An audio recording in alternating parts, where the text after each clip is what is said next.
Mi-avril 2018, le tribunal de grande instance de Nanterre gelait les biens et revenus français de Johnny Hallyday mais refusait à ses aînés un droit de regard sur son dernier album. L'artiste, mort début décembre, avait en effet validé 10 chansons auprès de sa maison de disques 3 semaines avant sa mort.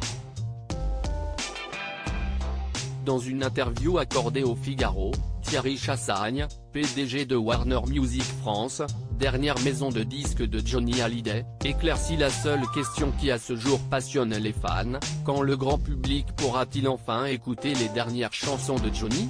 Dans cet entretien, Thierry Chassagne revient sur le marché du disque, le succès retrouvé des musiques urbaines, comment elles avaient particulièrement souffert du piratage et la manière dont le streaming a redonné des couleurs à certains artistes. Enfin, il évoque le destin du dernier album de Johnny Hallyday, l'album n'est pas bloqué par la justice.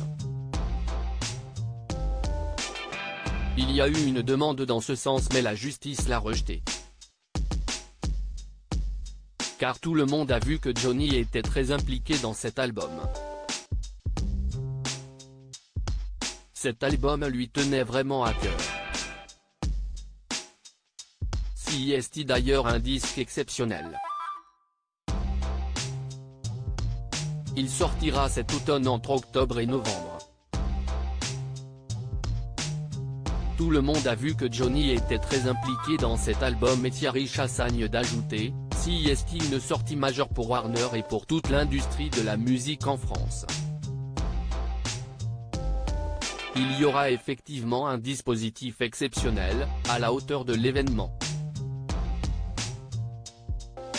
Selon un document officiel de Warner, les 10 chansons validées par Johnny Hallyday pour commercialisation portent les titres suivants: Made in Rock'n'Roll, Mon pays CIST l'amour, L'Amérique de William, 4 mètres carrés, Back in la, J'en parlerai au diable, Pardonne-moi, Je ne suis qu'un homme, Tombé encore et Un enfant du siècle.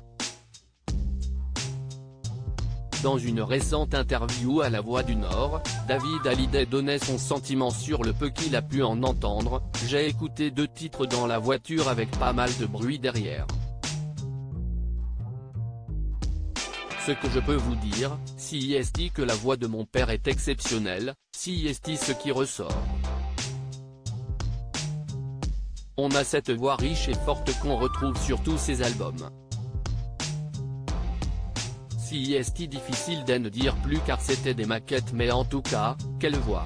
Laetitia ne flanche pas. Jeudi 24 mai, les avocats des uns et des autres se sont retrouvés brièvement au tribunal afin de fixer un calendrier judiciaire pour étudier la validité du testament signé en Californie par Johnny Hallyday en juillet 2014.